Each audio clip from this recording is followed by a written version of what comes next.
Yo. Hey, y'all. Yo, what's going on? Hi. It's your boy, Matt. And it's your girl, Jasmine. And we are the Millennial Tempo. Hey. We're back again, y'all. Yeah, it's been a little minute, man. And I'm kind of ashamed. I ain't ashamed. I am. For what? Because this is not being consistent. I don't like it. Well, then we got to make a greater effort at being consistent. We do. We need to be consistent at a lot of things. It's a lot of things that needs a lot more consistency. Please elaborate. Eating healthy. We've been on a good little road, though. This is only week 2. Has it only been 2 weeks? Yeah, this is only week 2. I mean, that's 2 weeks straight that we haven't done in a long time, though. You're right. But I'm just saying, being consistent. That's the key word. Yeah. Consistent. I'm not saying that we're not doing anything. I'm saying being consistent, remaining consistent in goals. Yeah. Things that we say that we're going to do, consistently doing it. So, eating right. What else? Getting some type of formality when it comes to this household, cleaning up the house, being consistent with like how we did on Saturday. Got up, tended to the house, got out the house, got dressed, you know what I'm saying? Yeah. Being consistent with that. I don't think we can format that though. Because every weekend is not designed the same for us. Yeah, but when we don't have any plans, our plans should be tend to our house. Never. Well, you're right. It's a lot of times that we don't, but we had 2 weeks in a row. Whereas the last weekend, we did nothing around the house. But our intent was to do stuff around the house. Yeah. We sat around and we was like, oh, I'm going to get up in a minute. Oh, I'm going to get up in a minute. Oh, I'm going to get up in a minute. Whereas this Saturday, we was feeling good. We said what we was going to do, and we did it. Yeah, for sure. And being consistent with that. Yeah. It's just hard to be consistent when our schedule is inconsistent. I hear you, but I'm saying that if the night before, we typically make our daily plans, you know, throughout the week, the night before, whatever. Most times we've been talked about our weekend well in advance. Yeah, because most times our weekends are booked. Right. So so being consistent with doing what we say we're going to do. If we say our weekend is going to consist of this, let's do it. So you say be consistent when it comes to cleaning up and that type of stuff. How can we get there? Because if you want to form some type of consistency to that, I think it's going to take more than just saying we need to be consistent with it, because our schedule is very inconsistent. Well, I hear you. Because we always have something going on the weekends. But we don't. Because I think that a lot of the reason why it seemed that we always had stuff going on is because I was working weekends. So our Saturdays was gone a lot of weekends. So I think that with me not working weekends anymore, we're going to have way more weekends where our days are not just jam-packed. Yeah. Our weekends. But this is only my second week of not working weekends. Right. And out of these 2 weeks that I've already been off, we didn't really have any set agenda except for doing things around the house and then getting out the house as a family. So I just want to be more consistent. Like we set a goal that we said that every Saturday that we're not doing anything, that we're going to do a room a week. Yeah. Go through the house and tackle that. Yeah. So we already said that the first weekend, which I don't know when that'll be. It's not gonna be till mid-March. Well, we already did one weekend because we did our room. Yeah, we did our room. That's right. We did our room damn good. Like, yeah, we did. We thoroughly cleaned our room for sure. So we did organized. Yeah. So we did one room. So that is true. Although I'm still working on cleaning all my sneakers and putting them up, so it's kind of a mess right now. But no, it's not. It's not a mess. It ain't a mess, but it's not there's a mess probably at all. 10 to 15 pair of shoes neatly in my little corner, kind of. Yeah. And shoe boxes too. Yeah. But just being consistent, doing things that being consistent with saying we're gonna do things and actually doing them and committing to it. Yeah. That's my thing. And for me, it's just been so hard to deal with because normally when I say I'm gonna do something, I do it. Right. But over the last year or so, year and a half, I'm basically 2 years at this point, seems like I'm just not being committed to things that I say that I'm going to do. Yeah. So, well, I think it plays a part in just like, I mean, a few things. So we got added stressors. So commute is a big stressor of ours and a big time consumption of ours. It takes up a lot of our time. And then we also went from having one child to deal with to now 2 children to deal with. Yeah. So that makes a difference too on just the way we got to go about organizing. We got to be a little bit more thorough. But then we throw things in like parties and, you know, we're going here, we're going there. Sometimes it's just hard to get around. Yeah, I think the biggest thing was me working 4 weekends in a row. Yeah. Like, I really think that took a toll on a lot of things that we could have been committing to and could have, you know, began doing once, you know, I got back to working and got back in our groove or whatever, you know, after I had the baby, was me working these 4 weekends in a row. Like, that crap right there is a lot. And I'm happy it's over, but then it's like, like I miss my weekdays off, you know. Yeah. But so then, not to get too far off track, another thing is when it comes to eating habits, like yours in particular, mine was just, you know, fucked up. Excuse my French, but that's just the truth. But I mean, not that you couldn't help yourself, but you've been pregnant like these last, you know what I'm saying? How many out of the last 4 years you've been pregnant? I've been pregnant. Yeah. So, I technically have been either pregnant or breastfeeding for the last 5 years. So that's crazy. That play a part in your diet as well. You know what I mean? Not like you couldn't help yourself. Like, I mean, there's, not to get me wrong, there's people who's pregnant that's still, you know, relatively conscious about things they eat, but that ain't our life. You know what I'm saying? I was the big greedy pregnant person. Like, that was me. Both pregnancies. Only different was the first pregnancy I worked out every single day.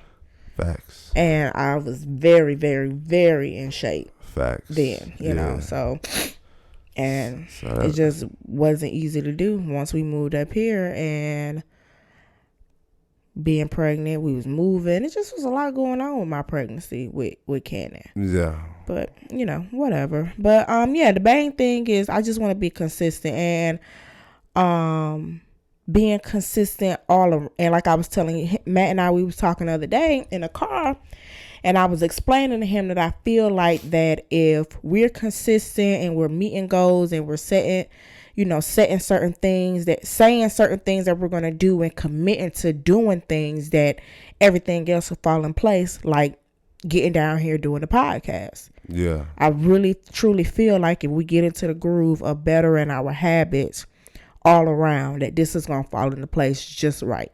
I mean, yeah, for sure.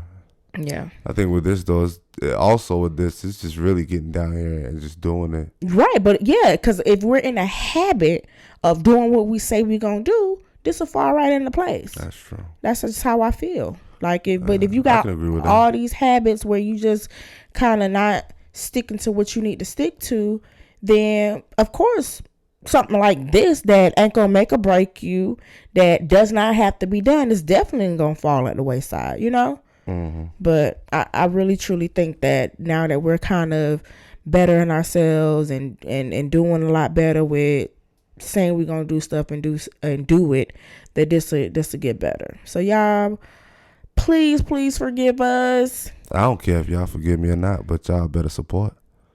You sleepy. Who? You. Why would you say that? Yeah, I don't need no forgiveness. You do. But shout out to the loyal listeners, man. See, we are sorry. I don't agree with that. I think that was man. Relax. That was out of line. Relax. I think that was out of line. Relax, man. You know what I mean? Okay. Nah, shout out to y'all, man. We really appreciate it. Yeah, we've had people that have been for real, for people that we do know and don't know. Yeah. Yeah. And when I tell you it's people that we don't know that really is tuned in, it's awesome. Yeah, we're grateful. It's so awesome. So we're gonna stop letting y'all down and also stop coming down here every episode. And I feel like we're letting ourselves down. Yeah, we're gonna stop letting y'all down. Because it's so many times where I have so many things that I just want to talk about, want to get off my chest, and I would like to do it in that moment because it seemed more organic. Mm-hmm. And I'm missing too many of those moments. Missing opportunity. Yeah, I'm missing it. Yeah, like the other day, I was having a really rough day. And I was having a hard time. And, you and I was talking on our way home from work. And I just felt like, oh, man, this would be a great thing to just talk about. And we never got down here. So now I was just like, no need of bringing it up because I don't feel like it's going to reach the people like it would have. You ain't passionate about the subject anymore? Yeah, not in this moment. I'm definitely still passionate about the subject, but in this moment, I'm not. Right. Yeah, so. Okay. Yeah, so you ready to get cracking? Yeah. What are we talking about? We're gonna do for y'all new listeners, if we have any. I never know what we're talking about when we're coming out here. Yeah. So I just show up, really set up, and then Jasmine comes with the topics. Yeah. Honestly, we're gonna do a small recap. We're gonna do it. We're gonna this thing gonna be. I mean, what? How small? Like 10 minutes small? No, I mean we're not gonna time it, but it's just gonna be a short. Where we gonna start from? We're gonna start from where we left off. Which was the last time we was down here was New Year's Eve. Okay. So January. It's now mid-February, so we got a month of chopping it up. Almost a month now. Yeah. No, not almost. Yeah, you're right. Yeah, today is what? Yeah, you're right. The 10th or some crap. Yeah, so you're right. So, yep. So almost a month and a half. So not much though. We're gonna do a little small. Then we're gonna get into the topic. Well, first thing that we did since we've last spoke to you guys was Matt and I had been pretty much financially. I'm not gonna say struggling, but we were in a financial state where we was just uncomfortable with how our money was coming in and out. Yeah. We both got real uncomfortable. Mainly going out. Yeah. What we were comfortable with. And for me, I think it was probably more uncomfortable for me because I've never been in this situation before. I feel like you probably have at some point in your life, whereas me, I've never. Like I've always had money. Yeah. I've never had to been the one, maybe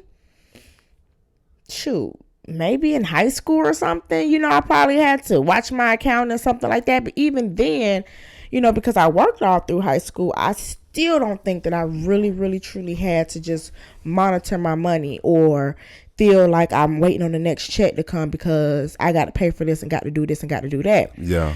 Well, somehow we got to that space. It's a couple things. Great. For me, Matt, I don't think he really agrees with this, but I think that the biggest part that probably, got us to this point was being on maternity leave. Like not having absolutely no income with the holidays in the mix of all of that. No income. That played a part for sure. And then I went on. I had in in 2 years, I had a total of 8 months of no income. Yeah. And within 2 years. Right. Yeah. So I feel like that played a major role along with us, buying a house and holidays and all these things. And we never stopped. We never changed our lifestyle to accommodate the fact that we was living off of only one income. Right. Both times. For sure. So I think that played a major role in the reason why, because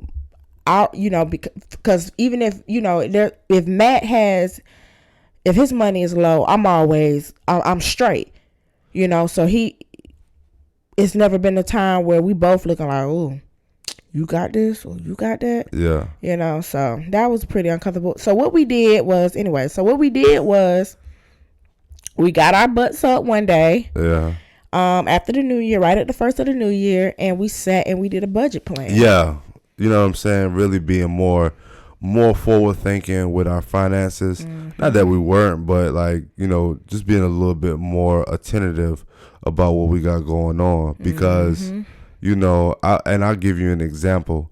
For years, I'd spend $8 a day on coffee like it wasn't nothing at Starbucks. Yep. And didn't have to. You know what I'm saying? And another,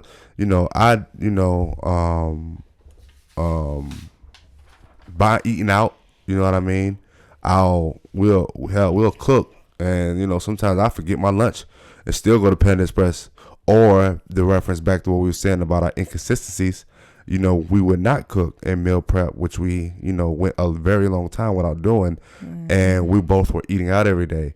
So when you talk about doing breakfast, lunch, at least breakfast and lunch out somewhere, whether it's $5 for breakfast and then $8, $8 to $10 for lunch every day, plus my $8 coffee. I spend upwards of $30 a day or something like that, and we was doing that a lot. You know what I'm saying? Daily, between the two of us. Plus and the kids, Chick-fil-A. Yeah, Chick-fil-A. Chick-fil-A gonna run us $30. Yeah, Chick-fil-A. You know what I'm saying? We're gonna go out to eat at least once or twice a week, just as a family. And then the bill $100 minimum. Yeah, if we're gonna spend a huncho, you know what I'm saying? Because we're feeding all four of us, and when we go to a restaurant, we're gonna eat what we want. Yeah. You know what I'm saying? So, when you add all that up, that kind of spending that's not necessary, really, that you don't really think about, because that's kind of how, we've gotten down this entire time. Like, we really don't, I ain't gonna say we don't look at the price of stuff, but that wasn't, yeah, I mean, it is true, though. We really don't. Like, we kind of just freestyle. Well, we used to just freestyle, you know what I mean? We go and get what we want. And didn't care, didn't matter. You know what I'm saying? But now we're being a little bit more conscious. We set goals for ourselves. We set weekly goals for ourselves as far as our grocery store bill, and once we go to the grocery store once a week, we're not going to go back. We're not going to vary off of our cooking plan and eating plan, and we've been upholding that. Yeah, and it's been feeling good. Yeah, it really has. Like, when I tell you last week, when I was like, and I felt like crap because I spent $20 last week outside of my norm. So that's all I spent for the entire week. And when I spent them $20 and realized, like, dang, I could have really went the whole week without spending no money. Yeah. But, circumstances ended up happening. So I had to kind of spend the money. But I was just like, dang. Yeah. Like, it was weird for me to feel like that. I felt bad that I had to spend $20 last week. Yeah. But it was good. Like, okay, all right. So, that you do not have to be spending this money. Right. I think, like you said, the time that you didn't have any income was a big portion. But just that type of spending, those type of spending habits that we once had played a major portion, because, we probably, between the two of us, maybe $250 to $300 a week just up in smoke. You know what I'm saying? And they don't have nothing to show for it. No. But big fat bellies. And still going to the grocery store every week buying stuff. That's the crazy part. And wasting food. And wasting food, yeah. And then not only that, but having a deep freezer full of meat and a freezer and refrigerator full of food and sides and condiments, and still going out and buying more food versus eating what we have in the house. So, yeah, we've started that. Like, we haven't really had to buy no meat. No, because we've just been buying produce. We got hundreds of dollars of meat in the freezers. And we have 3 freezers in this house. You know what I'm saying? Like, 3 freezers. Let me tell you how bad we was. Like, we had 3 freezers full of stuff and still go buy rotisserie chicken from the grocery store. Yep. And got whole chickens in the freezer. Yeah. Dumb. So, but that habit is gone. So all we did, and we only set 3 goals. We set 3 goals to save money, get rid of debt, and less money on food and alcohol. Yeah. And those 3 goals, like, have just been so simple to attain. Granted, like I said, it's only been 2 weeks. Yeah, but it's 2 weeks, but it's been 2 weeks though. Yeah. Yeah. So, and it feels good. 2 weeks of extra money in our pockets, and it feels awesome. Yeah, for sure. Feels great. Yeah. I'm excited about it. I'm excited to see. And then, and we're aggressive, and I don't know, this is what I have come up with. Like, we're aggressively trying to pay down our debt. We're paying extra on our debts. Yeah, so we're doing one debt, and then once we get rid of that debt, then we go on to the next one. Yeah. So that's been going well. I'm excited about that. Yeah. So yeah. So yeah, we sat down and created that plan, and so far, we've been sticking with it. Mm-hmm. And then our plan is also with that plan is not just to let it kind of fall to the wayside, but come back to the table and follow up. You know what I mean? It don't have to be like every week or every month. It can be once a quarter, but having it being in deliberate, intentional meeting between the two minds, me and Jasmine, to say, hey, how have we been doing? Mm-hmm. Have we noticed a change? Is there something we need to adjust? You know, not just creating a plan and then, you know, what the ideas that you formulated to just get tossed to the wayside. Yeah. You know, it's all about the follow up too. So what do you think? Because I haven't even thought no more about that, about us coming back together. Like, how often do you think we should come back together with that? I mean, we can really do it. We could do it once a month. We could start off doing it once a month and just seeing how it goes. But if we feel like once a month meeting up and talking about that is really not beneficial, then we probably can push it out and just do once a quarter and, you know, see how we're looking. I think every 3 months would probably make sense. Yeah. Versus every month. Yeah, okay. So I say... So yeah, we do once a quarter then. So we do March. By March, April. Yeah, mm-hmm. Yeah, we'll do. That's what I think. I think that'd be a great idea. Yeah, that's cool. Yeah. Yep. So after we did that, Vegas. Yep, we went to Las Vegas. Mm-hmm. Yeah, it was a good trip. We had a good time. My sister, and my soon-to-be brother-in-law. Well, like I said, soon-to-be. So they getting married, and me and Jasmine are in the wedding. Yeah, so it was a big bachelor weekend extravaganza. Yeah, which was pretty good. It was, for me, it was a good thing that, you know, it wasn't no separate type thing, because I don't really know his sister's friends or anything, so I was kind of nervous about even going on a trip. Skeptical. Yeah, I was nervous as hell, because I don't, you know, I get along with anybody. I've never had never been the type of person who can get around people and just don't get along with people. Yeah. But I'm socially awkward. Like, I really am. Yeah. Especially around people you don't know. Yeah. If you know me, then of course I'm gonna run my mouth and talk my trash or whatever. But around people that I don't know, I'm kind of, you know, reserved. Yeah, I'm reserved, and I kind of act introverted. But Matt came with me, so that was a big help. But a lot of the stuff that we did do, though, was kind of separate. But the girls was cool. Like, I enjoyed them. Mm-hmm. They was fun to be around. We had a good time. That definitely probably goes down as one of my top trips. Like, I had a great time. That is awesome. Yeah, like, I really enjoyed myself. I'm really glad you did, though. Yeah. I did. I really did. I could tell too. Like, you did way better than I did. Yeah. You was up. You was partying. You know what I mean? You was hanging out with the girls. Y'all was doing y'all thing. Mm-hmm. Yeah, it was cool. I had so much fun. Like, I don't know what made that so different for me. But I enjoyed myself. Like, I wouldn't sleep. I was up like 24 and 25 hours. She was, though. Lit. Yeah, she was. It was a rare occasion for her to be sleeping around. I actually slept more than she did. I mean, I was exhausted when we showed up. Yeah, because he was busting his ass trying to get it up, driving for Lyft. Yeah. So we could go on this trip and enjoy ourselves and not be watching our coins, because we had just been spending like crazy. And the holidays was right there. Yeah, it really had no business. Technically, ain't had no business even going on the trip, honestly. Yeah. But thank God for, you know, the opportunity to where you can just say, okay, I'm about to go get some money real quick. Yeah. And we didn't have the kids, so it made it even easier for him to just get it up.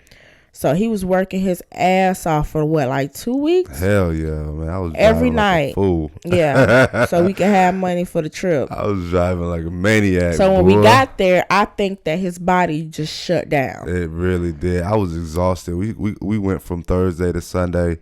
And Thursday when we got there, I was done. He slept the whole night. Yeah, I was tired. Friday, you was sick and slept. Yeah, Friday I got sick. I ate something bad. And then that had me down, you know what I mean? So my stomach was tore up really bad, and both ends. It was just terrible. So I was out for the count probably till like 4 o'clock that morning. You know what I'm saying? Just all events with the fellas going on. I think the boys done hit the strip club and everything. I done missed out on all that. All of it. You know, Jazz gone out. She come back to the room tipsy with a seafood boil, like 2:00 in the morning, dragging that mug. Butt ass naked. You know what I'm saying? Sitting to the table. All I hear is smacking. Oh, God. I was so drunk, y'all. I had a ball. I had a ball. Yeah, it was a good time. Minus me getting sick, you know what I mean? But, like, overall, though, it was a good time. All the guys was chill. You know what I mean? We went and seen Bad Boys while we was out there. We went to, what was the name of the club we went to? Wasn't it Dre's? Dre's, yeah. And Ludacris was there. Ludacris was performing at Dre's. Yeah. That was cool. That was the last night. That was Saturday. We went to the ice bar. That was a cool vibe. Yeah, that was a cool experience. If y'all ever go to Vegas or go anywhere where they had those ice bars, check it out. Yeah. They could have had like better music up in there, but other than that, it was cool. And it's kid friendly too. Yeah. There are certain times of the day, so right. I think it's a real cool experience. Yeah, Vegas was a vibe, man. I had a good time, man. Yeah. I had a bomb ass time. I had a really good time. Yeah. But so yeah, did the Vegas thing. We was home for like 2 or 3 days. Yeah, we got back that Sunday. And we was home until Wednesday. And we left Wednesday night. Yep, and went to Georgia. Yep, my mom, she had graduated from culinary school. So we went home for that and also to pick the kids up. Yep. And that weekend, I had actually, my 10-year Zetaversary was in December.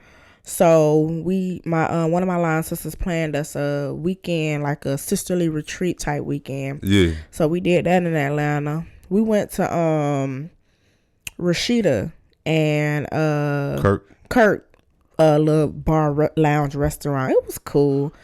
1 through 10.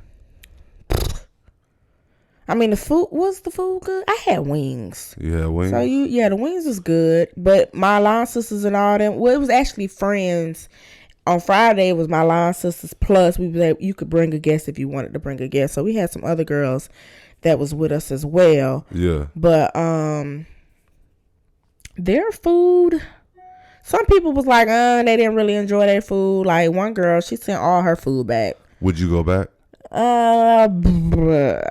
Probably for the vibe, yeah. Just for the vibe. The vibe was there. The music was good. It had hookahs in there. Is it something you can get anywhere in Atlanta though? That vibe? It's an Atlanta vibe pretty much? Yeah. But the food was not great. Was not in the service. So it was a 5 or less. Yeah, for sure. Right. But like they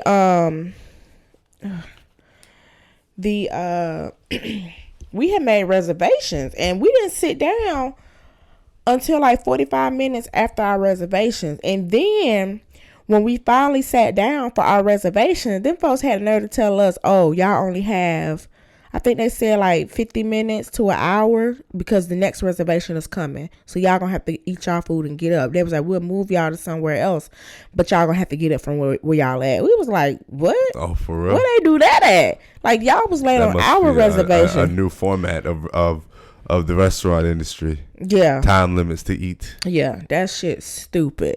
So we was like, nah, we good. Just go ahead and put us somewhere else. I'm gonna have to fart on that. I don't want to go. yeah, that was stupid. I'm farting on y'all restaurant. Yeah, that was stupid. But a time limit to eat. Yeah, I'm gonna pay you to rush to eat. Yeah, pretty much. Yeah. So we ended up moving, and once we moved, it was fine. Our service, she was cool. Rashida and Kurt looked like they was working too doggone hard to been some owners. Like, do what you gotta do, man. Rashida was busting tables and everything. I was like, gotta get okay. I mean, yeah, I guess if this yours, you gonna make sure it's running smoothly. For sure. But I was just like, well, dog, I'm pretty shocked to see that. But yeah, she was busting tables, like straight up working. But she was cute now. Yeah. She was fine with it. She looked good doing it. Yeah. Designer down, I'm sure. Yeah, well, I didn't pay attention to all that. But she was definitely jazzy. So the two owners were there and the service was still bad? Well, That's another strike. Yeah. Like I can see if it was like a middle manager or something. I mean, like the customer. there. Yeah, it was a manager there. Like That's they what I'm had saying. a manager if that the manager was handling. only there. Oh, okay. You know what I'm saying? Yeah. And the two people who owned it was not on site. Things not running smoothly. Yeah, but no. like if you own the place, yeah, and it's not running smoothly. And when we got there, the reason why they claimed that our reservation was being held up was because the people who was at our table that they was going to give us was making complaints. Yeah. And they wasn't leaving until they, got everything together. Yeah. Okay, well, that's that. Yep. So we ended up having we had a photo shoot. We went there. We did an escape room. That was fun. We ended up escaping. We did wine tasting, and then we also had like a little bonding thing where we did questions, and we actually talked about a lot of stuff that I just was like, oh, I don't know. I guess I just used to be high as hell. I don't know. But some things was just going over your head. Everything was all this drama that was going on. I had no idea. They was talking about one of my line sisters said some people was trying to fight her, and I was there, and I was like, what? I must have been in the corner blowing me one real quick. Like I missed it. Like I didn't know. So it was good that we had that conversation because all 12 of us have never been together since the day we crossed. Like all 12 of us. Yeah. So it's all 12 of y'all in the line? No, hell no. Oh, okay. Hell no. But it was probably more than we've had in a long time. Yeah, for sure. So that was good. So yeah, we went to my mom's graduation. We had a good weekend at home. Yeah. What else? That's pretty much. I mean, generally speaking, that's pretty much it. I mean, we came back. Yeah. Went to a kid's birthday party. Oh yeah. Yeah. And that's been pretty. Everything else has been getting back in the groove with having these kids. Like, not having kids for that long was a good ass feeling, man. Like, it was though. It gave you a taste of what it used to be. Yes, and how I really did not maximize on what I should have. Like for real, like we did not maximize. And I also realized that I can understand why there are deadbeats. I get it. I get it. Yeah, to a certain extent. No, to an all the way extent. To the full extent, like, you'll get if it. I ain't got to be applicable if you got it all the way. If I ain't have to do nothing but FaceTime them kids, like, you know what I'm saying? I get it. Yeah. I get it. All I got to do is FaceTime y'all. Enjoy that freedom, huh? What? Yeah, but you still miss your kids. I missed them, but I'm talking about. Miss them. Don't miss them though. Well, yeah, but deadbeats don't miss. But I'm just saying, like, what if, like, if you a good parent or whatever, but you like, say for instance, you was in Korea or something. You know what I'm saying? Like, yeah, you would be enjoying that shit versus being at home for the most part. I would think. Well, let me go to fucking Korea. How about that? Like, you know what I'm saying? Like, I would be like, I'd rather be in your shoes. Yeah, I mean, you say that anyway.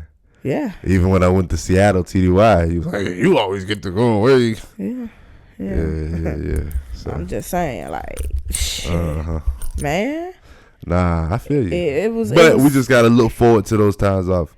You know what I mean? We gotta look forward to y'all going to Georgia for, whatever, 2-3 weeks. Y'all going to North Carolina for a week or two. You know what I mean? So we always got that in the bag. Yeah, and we're fortunate. We are so fortunate, especially like with my parents not working no more and stuff. Like when my mom not working no more. Yeah, it just makes it to where it's nothing. Like all we gotta do is get them there. Right. Yeah. That's it. Yeah. And we good. Yeah. My dad, he still works, but as soon as he get out, he don't do nothing else but go to work. So as soon as he get out of work, he hanging with the kids. Right. So yeah, we're fortunate, man, for sure. Nah, that was a good time. That time off was well spent, though, for sure. So much. It was so needed. Because, everybody know I've told y'all over and over and over how just Cannon has just took me through there over the course of this year. Right, so I needed that mental woosah. Yeah, I needed a good it. one too, man. I was able to decompress and just get my mind right for me to be a better mother. Like, just not being so irritated, not being so stressed out, which I still, have my moments, but I feel a lot better. Yeah. Okay. All right. So that was a little baby recap. Yeah, a little baby recap. We didn't go into much. But one thing I wanted to share with you guys, I want to be transparent right now and share some things with y'all. And then we gonna kick it again.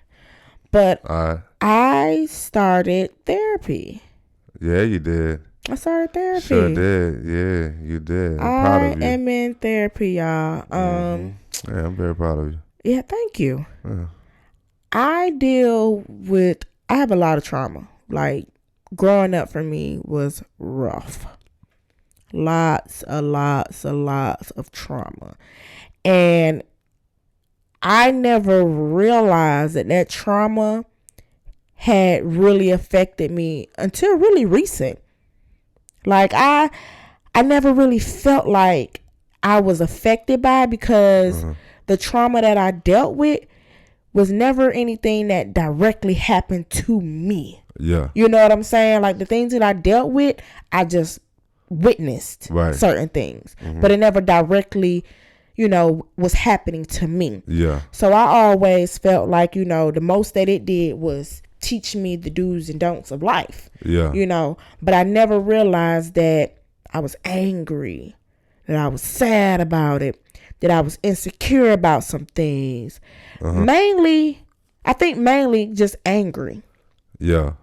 Angry person, like just mad and angry, and always on a certain type of defense towards things because I didn't want to have to deal with certain things, or oh nah, let me nip this in the bud because this ain't finna happen to me like it happened to so and so, or I ain't finna deal with that because fuck that. Yeah. I'll be damned if I ever let somebody do that to me. You know what I'm saying? Yeah. So I had a certain type of a twang to me that just wasn't good. And then I started realizing, like, okay, I got 2 kids. Not only do I have 2 kids, I have 2 black boys. And I do not ever want my kids to be like, oh my God, man, I can't believe I act just like my mama, man. I despise my mama, but I act just like her. Yeah. You know what I'm saying? When we all know that DNA is just DNA. Yeah. That shit's real. It is. DNA is real. No matter how much you say you don't want to be like somebody, somehow, which I don't get it, I think that's nothing but the devil. To where somebody can still act like the person that they despise. Yeah. And I'm not saying that I despise it. Well, I despise certain things about certain people. Yeah. So I'll admit to that. So I'm not going to water that down. Like, there's certain characteristics about people that I despise. However, I have some of those characteristics. At times. And I started realizing that, okay, and I think for me, the one thing that really, really, really got me to where I was just like, was when you said to me, I was like this, but let me gather my words real quick. Was when I felt like there may be a time where I have turned you into somebody that you're not. That's when I was like, damn, I don't want to be the cause of a man that was once a good man is not a good man because I made him to not be a good man. And I ain't talking about out here cheating or whatever, but your characteristics that, and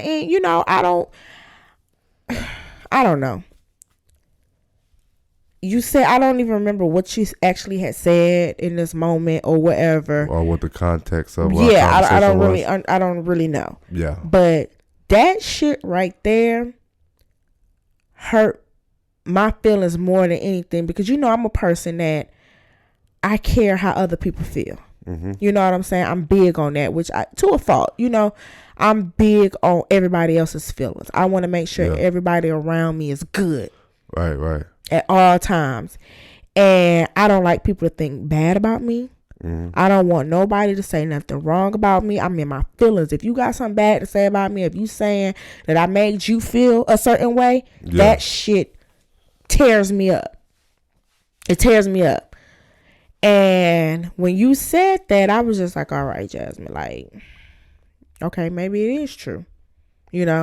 Although, I keep trying, I keep reminding you to say, like, okay, you can't keep saying that, like, you can't keep saying, oh, well, I used to do this, but you didn't want that. And then I'm telling you, okay, well, I don't feel like that no more. Yeah. But right. I don't ever want that. So yeah, I reached out and I'm in therapy and I'm feeling good. I feel like. How are you enjoying the therapy sessions? Would you had 2 so far? Yeah, I've had 2. Yeah, I'm enjoying them, and I haven't even shared this with nobody. I haven't shared this. So yeah, I feel good. It's a black woman, so I feel like her and I can identify with one another. She's a woman, she's black. And, our first session was, kind of, it was, okay, kind of the get to know you stage or whatever. But my last session, she asked me, like, well, what's the root? And I told her. I told her what the root of everything was. And she helped me and guided me. Well, she gave me a lot of great advice on how I should handle it from going forward with, the root of the reason why I'm like I am. Yeah. And, I feel good about it. Okay. I feel good about it. I'm going to continue to do it. The military paying for 20 sessions. Yeah. So I don't know what I'm going to do after them little 20 sessions is over with, but they got me for 20 sessions. 20 of them things. Find another resource. Yeah. So I probably have to get like this one I didn't have to get a referral for. Yeah. So, it's cool. And then it's like via Skype. So that shit's awesome. Super convenient. Yes. And it's on Saturdays via Skype. I'm like, oh, all right. It just works out. But yeah, I feel good. And, just now we're starting to hear and see more and more people discuss and talk about how therapy is needed, and especially needed in the black community. Yeah. And I really see why. Yeah, man. Mental health is very important. It is. And I know I got some issues. Like, yeah, I've been to a therapist before, like in the past. It hadn't been very recent, but just to share with, our Tempo community, like, myself, like just me going through things interpersonally, just went and had a conversation with somebody. And it was more or less, the few sessions that I did have for me was kind of like a venting session. I really ain't, and I don't know if maybe I just didn't go long term enough to kind of build a rapport up with the therapist. But like, it felt good though, coming out of it, venting to somebody, unbiased ear, and just getting his opinion and advice. And he was a black man as well. So that's what I was about to ask you. Yeah, he was a black man. He was a black man. He's a younger guy too. He probably was maybe a few years older than me, maybe like 38 probably.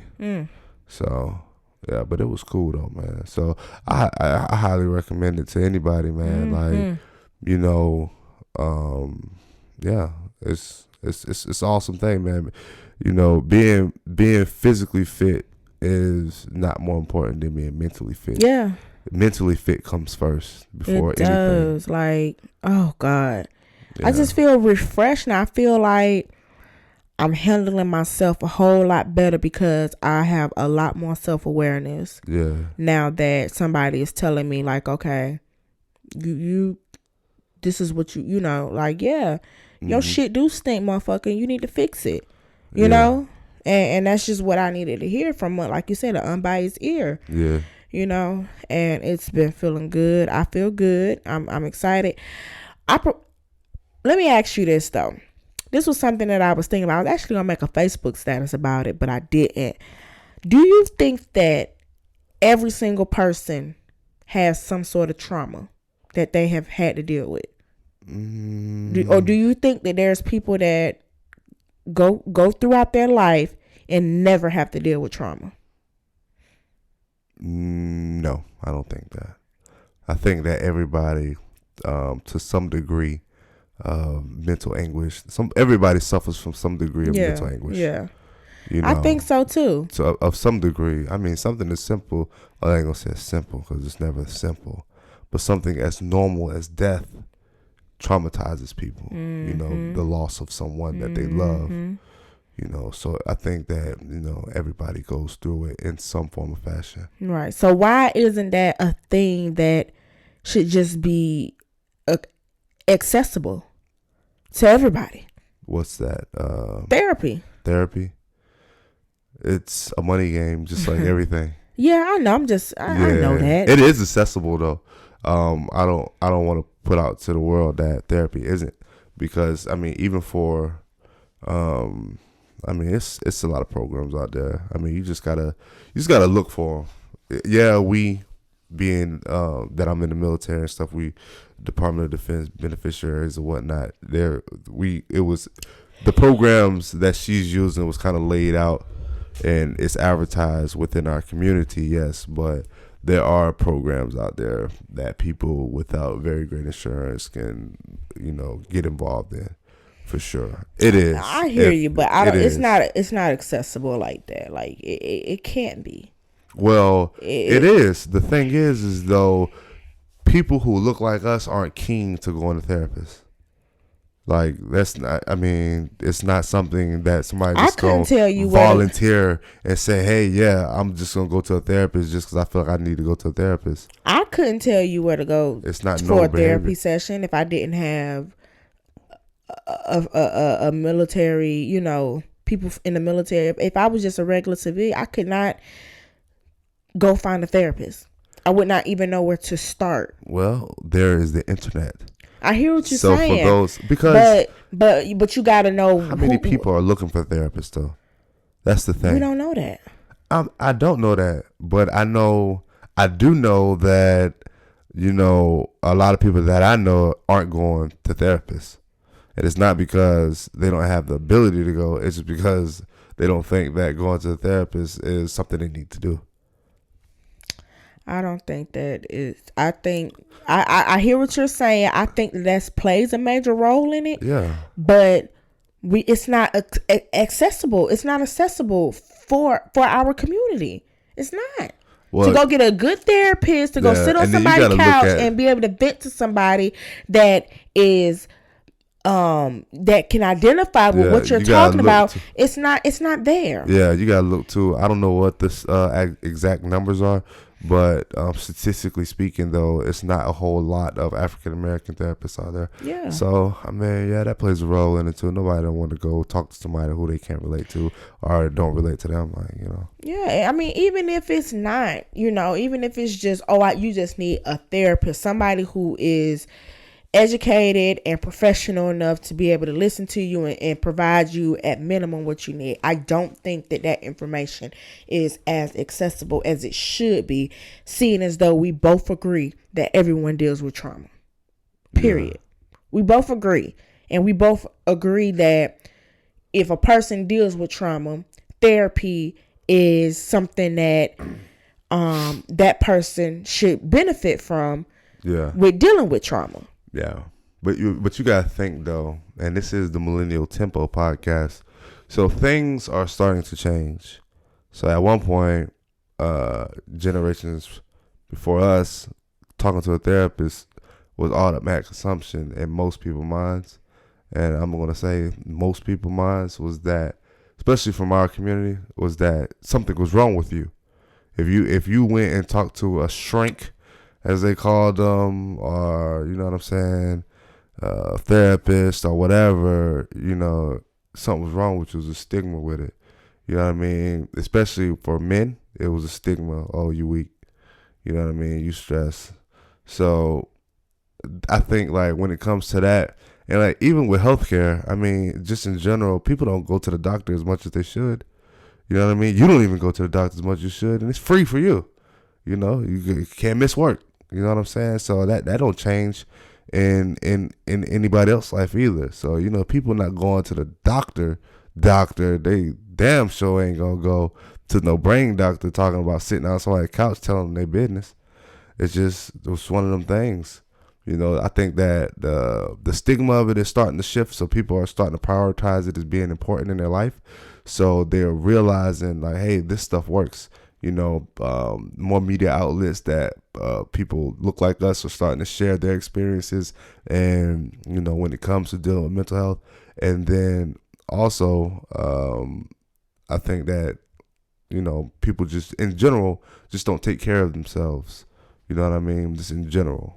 But I do think that the resources are there, not as abundant, especially not as abundant as it would be if you wanted to go see your healthcare provider because your stomach hurt.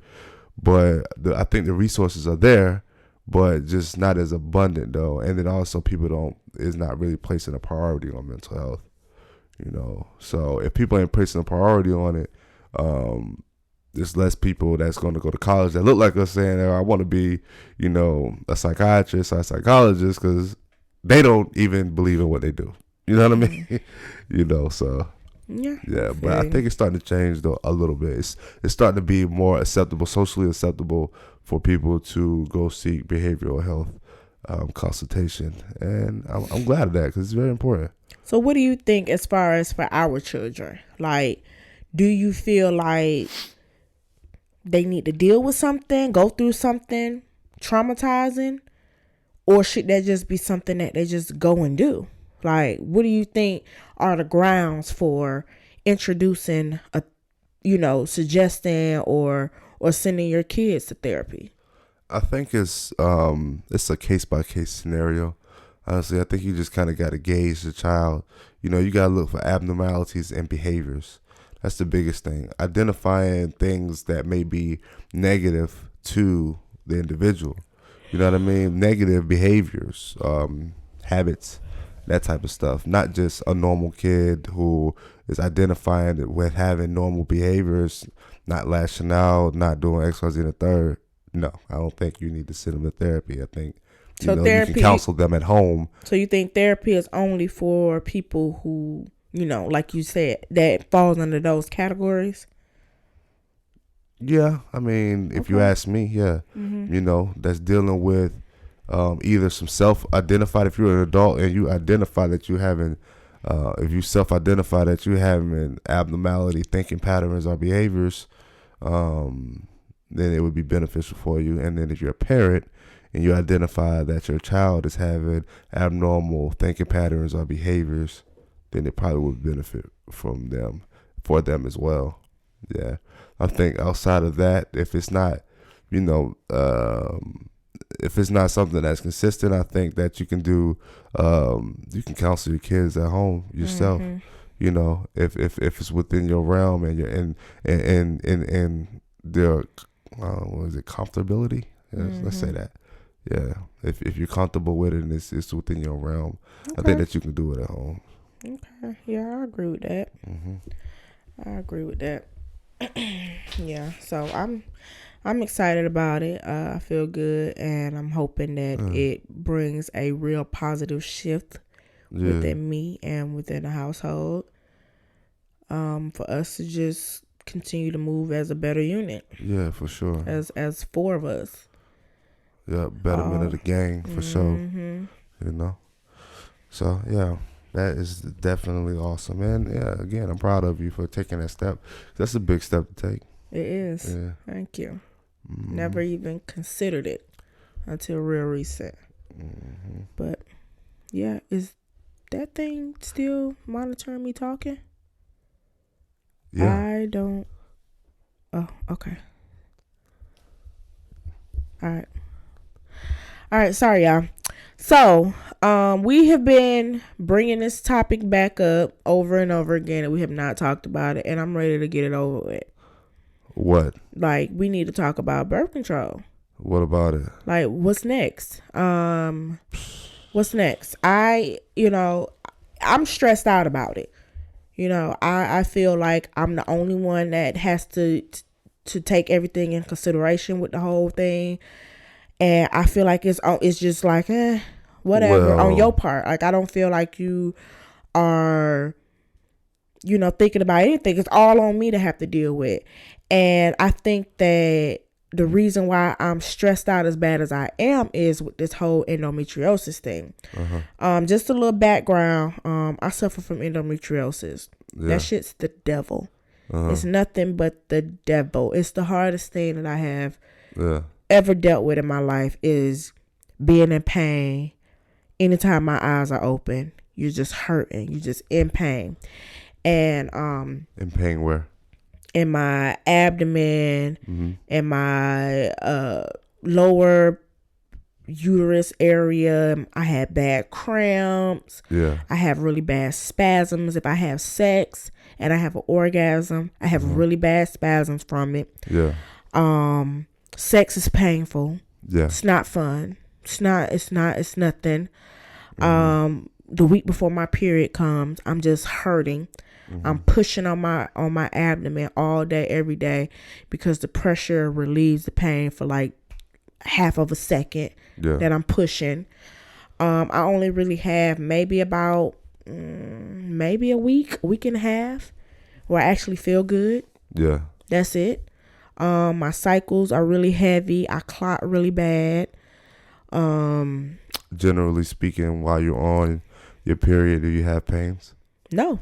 I'm perfect. Okay. That's when I have my relief. The only time, so I guess I have relief more than a week, but I'm bleeding, so it's not like, you know, I can go and enjoy myself and have fun, but I still can't have sex. Yeah. You know?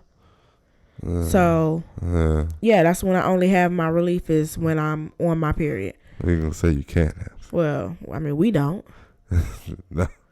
No, we don't. Yeah, so, okay. Few and far between with the old red. We've never had sex when I was actually on my period. We've had sex when I've been spotting or something. Those moments when I was freaking bleeding for 5 and 6 months at a time. Yeah, that's true. But actually, full blown cycle, no, it's never happened. Like that.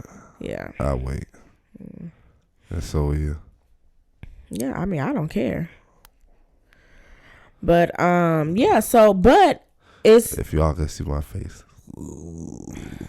Whatever. But anyways, I digress.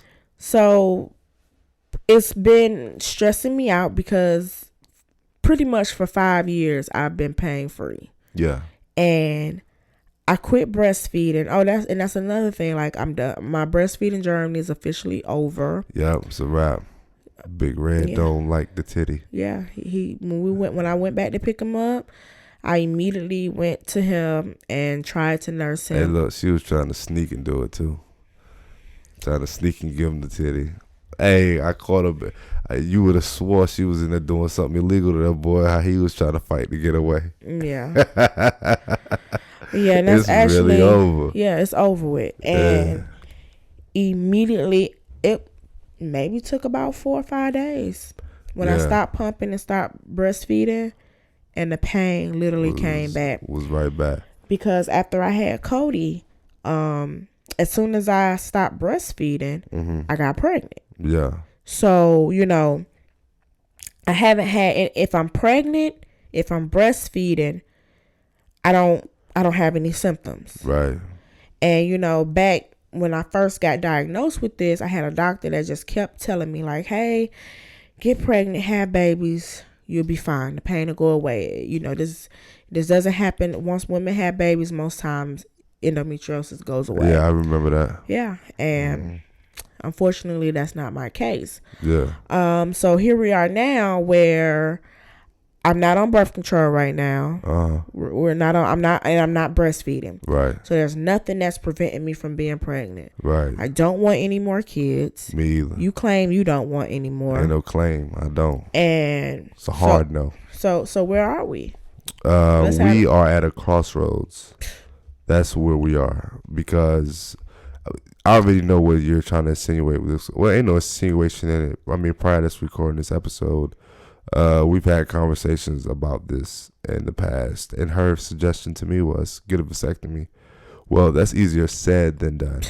I mean, so what's easier said than done for me? For me, and I'm not just speaking for any man or every man, but for me, laying down on the table and somebody cutting my nutsack open is very scary to me. Boy, shut up. I don't see. You don't understand the pain that is associated with these testicles. There's not no pain. That's no lingering pain. You don't even have to take off of work for a vasectomy. You go have it done that morning. You can go to work the next day. I can take the pen that is on the desk of this. You'll be numb, Matt. Like and drop it on my testicles. You'll be numb for 5 feet. You'll be numb, and it will, so you're not gonna feel no pain. Like relax. Like stop it. And to add on to what you're saying, stop it. To add on to what you're saying, and here's the thing: you don't want to discuss what we're gonna do. You want to convince me that the only option we have is for me to get a vasectomy. Well, I need you to tell me another option then, because I don't have any. So what are the other options? There are other options. What are the options? There are multiple layers of birth control. So but Matt, we already know that contraceptives. There is the option of you getting your tubes tied. Let me stop you. There's the option of also you can do a double whammy and just go ahead and get the whole thing done, and you'll get rid of 2 things. Why would you get rid of what 2 things? I'm just saying. Get rid of what 2 things? I'm just saying. Tell me what 2 things I would get rid of. You would get rid of the ability to have children, and potentially you get rid of what we just discussed. I won't get rid of endometriosis. A hysterectomy does not take away endometriosis. Oh, okay. I thought it did. It does not. I thought that. And for a woman to have to, where you can take away what I'm going through, early menopause, being a woman that is 30 years old, where my whole womanhood is completely ripped away from me, is insane to even consider or even throw out there. You see how passionate you are about that? That's how passionate I was, not currently am, about somebody cutting in my nutsack. But it does nothing that will do anything. You just won't freaking have sperm come out. Nothing else changes. I suffer from a chronic disease that's very painful. I don't know why I was under the impression that a hysterectomy would alleviate endometriosis potentially. There's no study that says that is a potential treatment. No. So I just made that up. You probably have heard me, but I've been researching and I have been educating myself further with this whole thing. And no, it's so many women on these little groups that I'm in and stuff that are suicidal at the thought of realizing that a doctor has persuaded them to take away their whole existence as a woman, and they're still suffering every single day in pain. They're suicidal because they were convinced that would solve all their problems, and they take away their womanhood, thinking that because that's how painful it is. Yeah. Is that you'll do whatever. Like every day that I'm in pain, I just want to go up inside my uterus and just pull everything out and throw that shit in the fucking ocean. That's how bad I'm in pain. And that's what these women, these doctors have convinced. There's only a few just as few doctors as it is with having babies. So the percentage is just as probably as high as it is when they say if you have a baby, it'll probably get rid of it. There's no cure for endometriosis.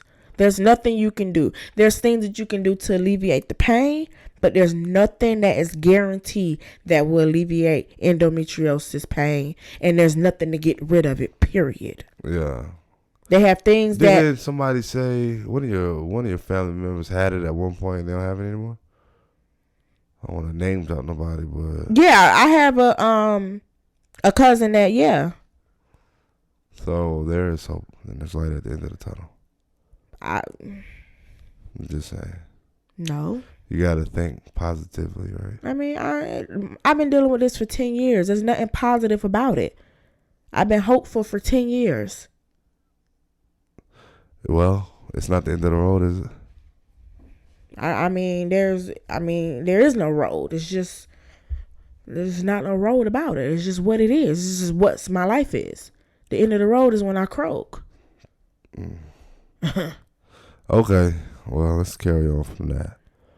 I want to have a conversation. Like about what? We tiptoe. To me, it seems like you tiptoe around it because you don't want to.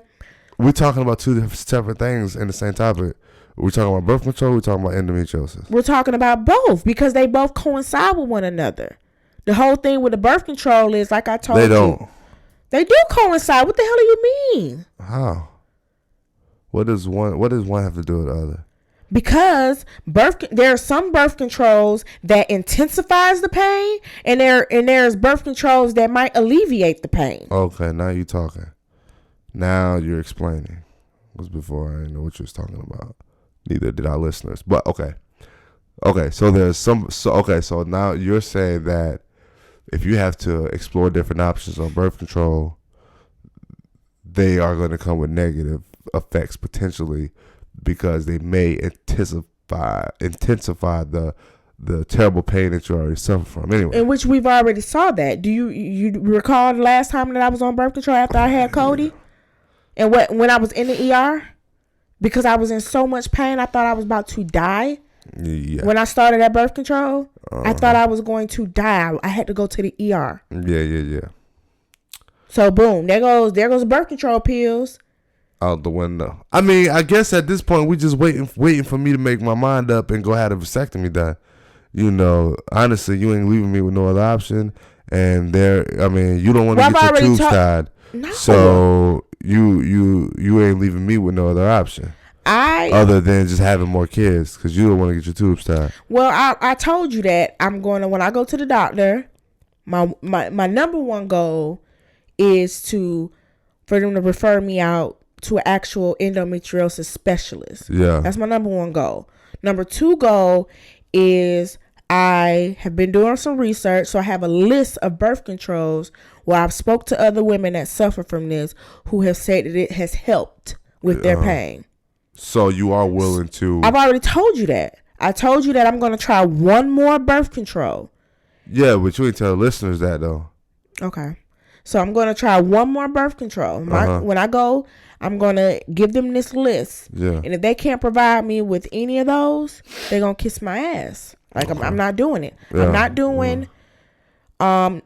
I'm not doing no IUD. Not happening. I'm not doing that. Yeah. I'm not doing no IUD. But that's the number one thing that they say helps with endometriosis. Like they say that is the go-to, whereas I'm just not doing it. Yeah. I'm not doing it. I'm not having that thing put up in me to fucking kill me. I'm not doing it. I've seen too many horror stories and I'm not doing it.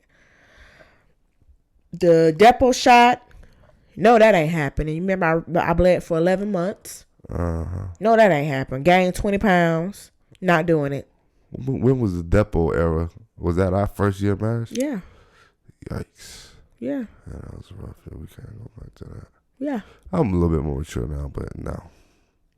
Anyways, I mean, so yeah, when I was on the NuvaRing, that was probably the best moments that I had was with the NuvaRing. You and I, that was around the time me and you had just got together. When we first got together, I was on the NuvaRing, so it helped with the pain.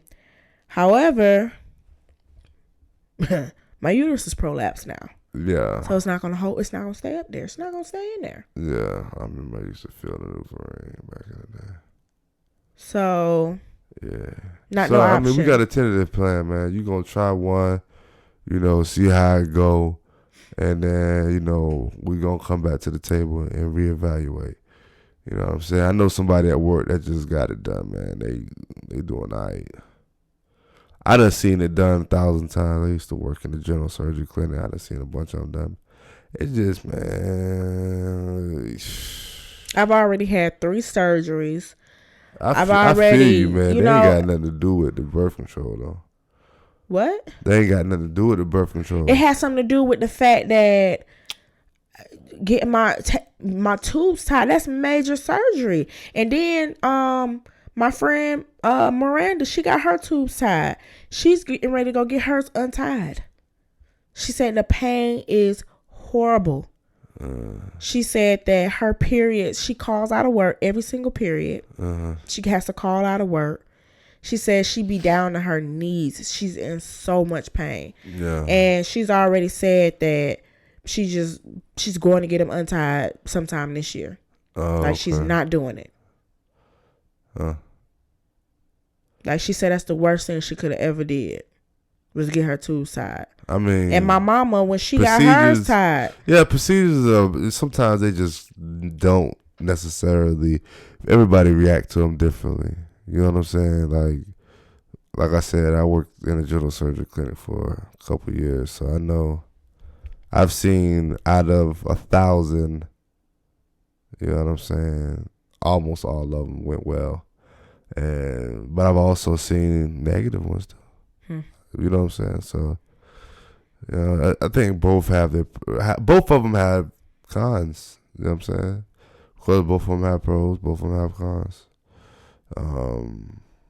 Yeah, yours is getting tubes tied is a major surgery for sure. Getting a vasectomy is outpatient. You know what I'm saying? Going there, a little local, a couple clips, snips, sew stitches out the door, but we'll see, man. We'll come back and reevaluate once the birth control. We'll see how that works. If it don't work, then we'll talk about it again. And I might be able to provide you with another answer outside of, I don't know. We gotta do something, because I'm not having no more kids. I feel you. I figured deal you. You know what I'm saying? I figured deal you. Like, this house can't even... Nah, we can't sustain another kid, man. Look, we got 7 bedrooms. We ain't got enough. You know what I'm saying? We can't get no more. Yeah, we got. we can't fit another one. You know what I'm saying? Can't do it. I need all my guest rooms. You gotta have them all, man. And really, we ain't even got 7 because this room right here sold up. Computer room / computer room. I feel like I hear Cannon crying. I don't know, but yeah. So we'll come back to the table with that once you run your course on your appointments and seeing if you can get a good birth control that fits for you. Yep. All right. So we're going to go ahead and wrap it up. I feel good. Yeah. I'm happy that, you are actually considering it now. Yeah, because I went from a solid hell no to like maybe so. So, you live and you learn and you grow a little bit, and then you start doing you have some compassion for your wife now, maybe. I think that's probably the bulk of it, is that you're finally, realizing how your wife has suffered and goes through a lot mentally and physically as a woman, and maybe show some compassion for her and step up to the plate.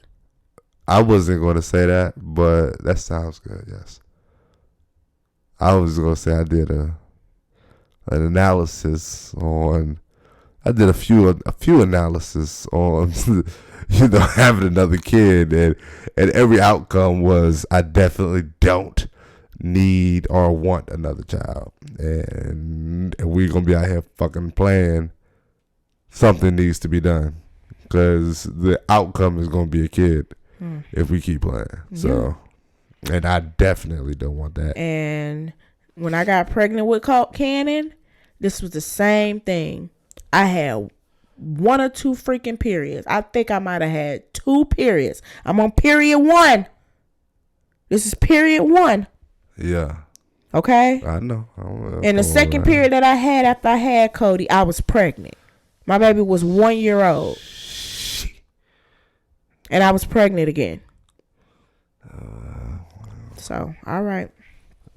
All right, man. Let's get up out of here, man. It's late. Yeah, it's late. What I time got is PT in the morning. It's 10:37. Oh God, yeah. I gotta wake up at 3:30. So yeah. All right, y'all. So the next time y'all hear from us, probably be Probably after my birthday. Man, let's not put a date stamp on it, but look, we're gonna get my in here. My birthday's coming up. My birthday's on February 24th. For sure.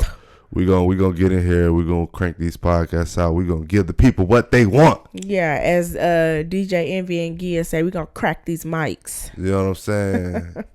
Yeah, what she said. Yeah, we're gonna do that. The mics. So as usual, we really appreciate y'all support. Like, comment, subscribe, share. Please. Right, and if you're my friend, if you fucks with me, like, man, repost our shit, just man. Repost and share. Like, dang. But nah, for real. Shout out to all the listenership out there, man. Anybody listening on Spotify, YouTube, you know what I'm saying? All of that, and y'all send y'all questions in. Yeah. Send your questions. If we didn't get to a question this week, but we will the next time. Yeah. All Hope y'all enjoyed this podcast. Got something out of it. It's been beautiful. All right. It's a blessing. It's your girl Jasmine. And your boy Matt. And we are the Millennial Tempo.